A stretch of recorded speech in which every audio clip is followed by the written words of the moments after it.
Hello, and welcome to section 8.1 on arc length. In this section, we will use the methods of calculus to compute the precise length of a curve y equal to f of x on some given interval a less than or equal to x less than or equal to b. As with any construction in calculus, we wish to understand something more complicated by approximating it by something we understand how to compute. The punchline is to then use a limiting procedure to make everything precise.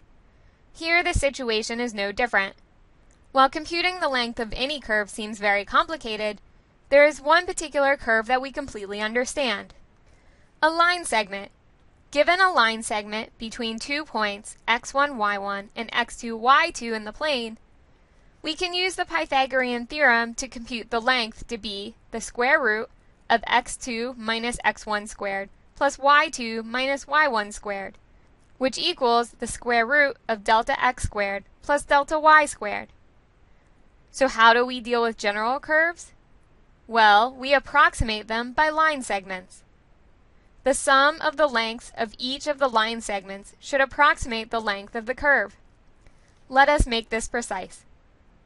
We begin by forming a partition of the interval a to b and in turn subdividing our curve gamma into small subarcs si as such.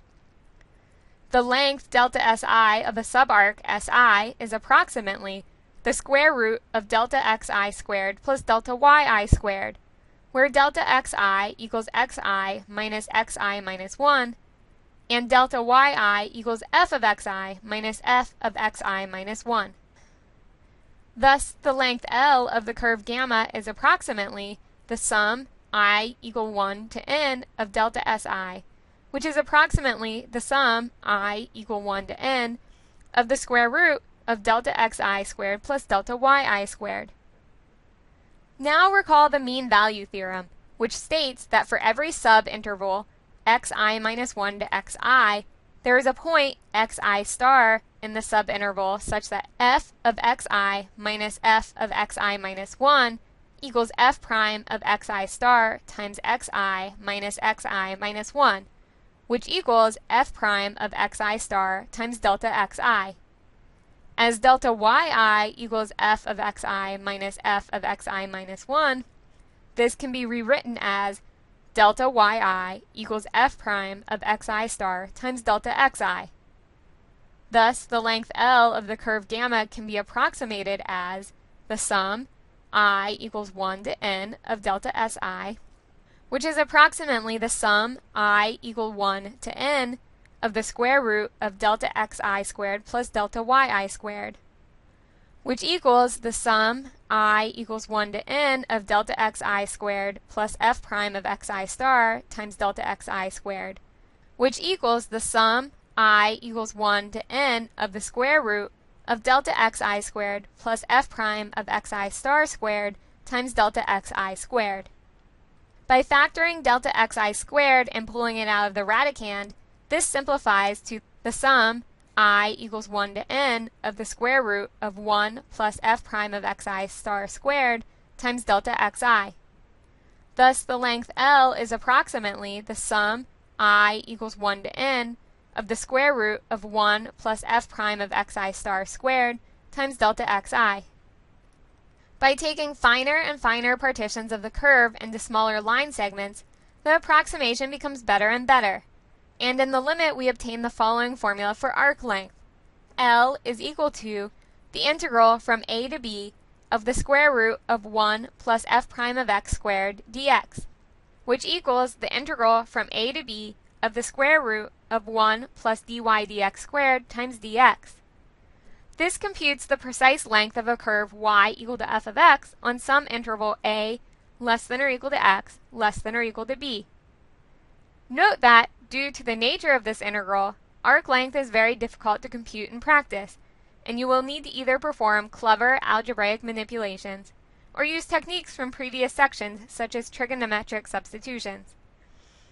Everything we did above translates to the case where we are given a curve in terms of y, i.e. x equals g of y, where c is less than or equal to y is less than or equal to d. The formula then becomes L is equal to the integral from c to d of the square root of 1 plus g prime of y squared dy, which equals the integral from c to d of the square root of 1 plus dx dy squared times dy. Let's do an example. Find the exact length of the curve y equal to x to the 3 halves between the points 1, 1 and 4, 8. Notice that dy dx equals 3 halves x to the 1 half, and 1 is less than or equal to x is less than or equal to 4. So we compute L is equal to the integral from 1 to 4 of the square root of 1 plus dy dx squared times dx, which equals the integral from 1 to 4 of the square root of 1 plus 9/4 x dx. We now perform the u substitution. U equal to 1 plus 9/4 x and du equals 9/4 dx.